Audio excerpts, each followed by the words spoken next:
Nakakaduda-duda para kay dating Chief Presidential Legal Counsel Attorney Salvador Panelo ang ilan sa mga nilalaman ng affidavit ni former PCSO General Manager Royina Garma kaugnay sa war on drugs ng Duterte administration. Kung bakit, alamin sa balita ni Val de Vinagracia.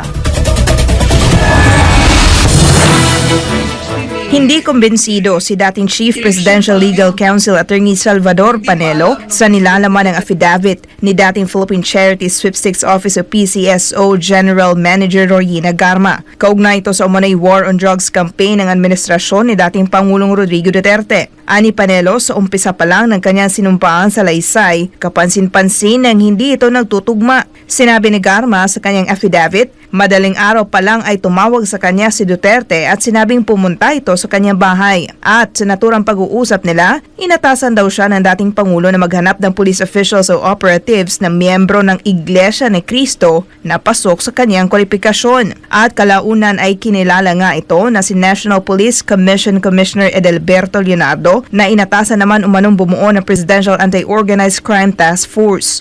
Una pa lang, may problema na. Bakit kanyo? Ang nakalagay doon, tinawagan na po siya ng alas 5 ng madaling araw noong Mayo 2016. Teka muna.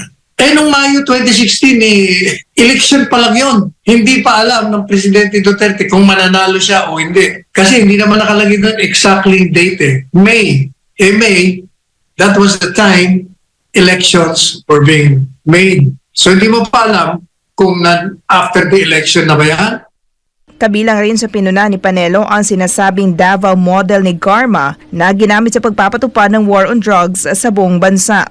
Ang tanong ko ganito, wala kang sinasabi sa affidavit mo dun sa Davao model na ikaw ay bahagi nung ikaw ay naging chief of police, police director at CIDG chief dyan sa Davao. And in fact, subsequent to the paragraph, meron kang binabanggit na di umano inalok ka na sumama dito sa gagawing pag-replicate nung ginawang Davao model sa Davao. At itinanggi mo. Hindi ka sumama dahil sabi mo, wala kang karanasan, wala kang experience sa ganung mga labanan. O ang tanong ko, kung totoo yung sinasabi mo na wala kang karanasan at tinanggihan mo, ibig sabihin, number one, hindi ka talaga involved doon nung ikay nasa Davao pa dahil wala kang karanasan eh. Dahil kung may karanasan ka, o edi sana sinabi mo na tinanggap mo. Dahil wala kang karanasan, di wala kang involvement sa Davao. At wala ka ring involvement dito sa sinasabi mo ngayon na sinunod yung Davao model sa pangkalahatan. Dagdag pa ni Panelo, puro hearsay lang ang pinagsasabi ni Garma at wala itong personal na kaalaman sa kinuwento nito na di umanay reward money sa mga nakakapatay ng sangkot sa iligal na droga. Tingnan niyo ang affidavit.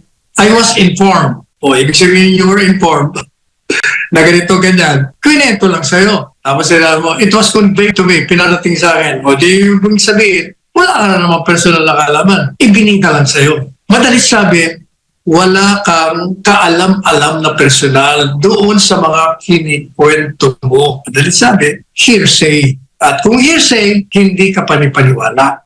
Sa huli, naniniwala si Panelo na labag sa kalooban ni Garma ang kanyang ginawa, lalo't nakikita ng dating palace official na ang layo ng investigasyon sa war on drugs ay sirain ang dating Pangulo. Para sa Diyos at sa Pilipinas kong mahal, ako si Val de Vinagracia, SMNI News.